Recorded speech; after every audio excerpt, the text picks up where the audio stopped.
Okay, so the movie Sinners. I will admit, this movie was not initially on my radar. I'm not necessarily a horror girly. I've seen some iconic horror movies and I appreciate them, but it's not my go to genre. However, whenever I started hearing raves about this movie, of course, I wanted to know what the hype was about. I was hearing that the movie Sinners was not just a good horror movie, but a good movie. And that was enough to pull me in.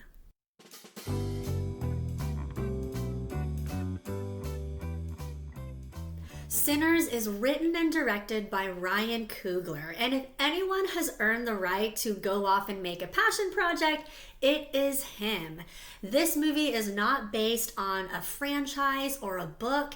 It is an original story written and directed by Ryan Coogler with a lot to say.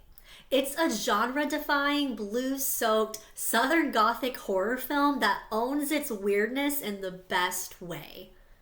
The story centers on twin gangster brothers, Smoke and Stack, played by Michael B. Jordan. He plays both roles. And let me just say, this might be one of Michael B. Jordan's best performances to date. The twins head back to their hometown in Mississippi, planning to open a black-owned juke joint alongside their younger cousin, Sammy. Sammy, played by newcomer Miles Caton, is a preacher's kid with a raw, magnetic talent for blues guitar. And listen, this man has a voice like warm bourbon and heartbreak. Now, this movie is technically a horror film. It has vampires, but it offers a fresh take on vampires that I have not seen before and doesn't fall back on the usual tropes. This is deep south, sun-scorched, cotton field blues horror. It's steamy and raw and dangerous. The movie's first half takes its time building this sticky, lived-in world where we get to know the characters, and in the latter half, when the horror elements hit, they hit hard.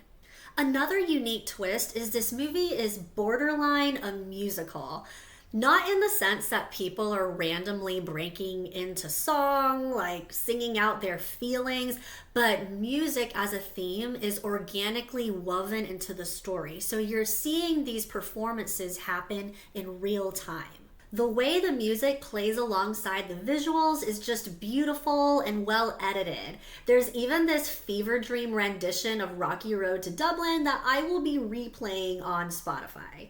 Visually, this movie is gorgeous. Shot on 70mm film, the colors in this movie are rich and sultry with these vibrant reds and golds and hazy blues.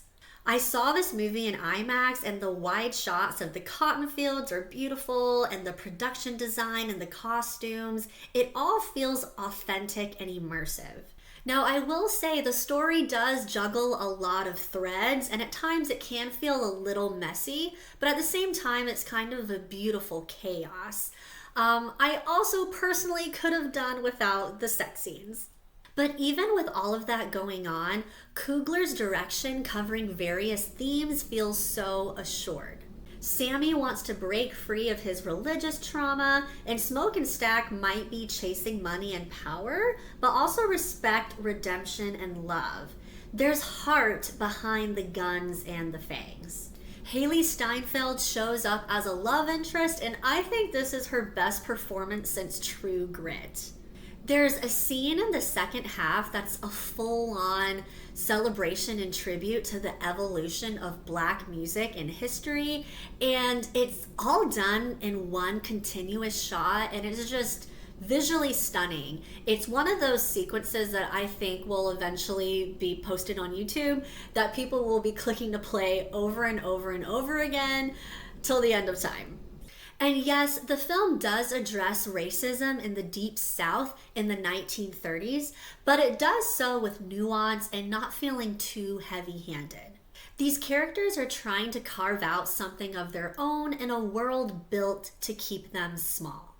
The film also explores themes of cultural appropriation, colonization, and generational oppression without being too on the nose. Now, for the people who don't normally watch horror, Sinners might actually still work for you. It's not just trying to scare you, but it has something to say. This is one of the most unique films that I have seen in years. And please, if you are going to see Sinners in theaters, you have to stay for the mid-credit scene. It is an epilogue that really closes the loop and ties a bow on the story. So that's definitely a must-watch. There is a post-credit scene as well. That's a fun little musical tie-in bonus, but you definitely want to stay for the mid-credit scene. I am giving Sinners my fire rating. Because yes, it is a horror film, but it's also a period drama, a gangster story, a musical, and a Southern Gothic fever dream. So go support original storytelling. If you have seen Sinners, comment below what one of your favorite elements of the movie was. And also be sure to subscribe to my channel where I post movie and TV content. I just posted my ranking of all 4 seasons of Daredevil, including the recent installment of Daredevil Born Again Season 1. And next week I will be posting my review of Marvel's Thunderbolts. So be sure to like and subscribe, and I'm excited to get into more real talk.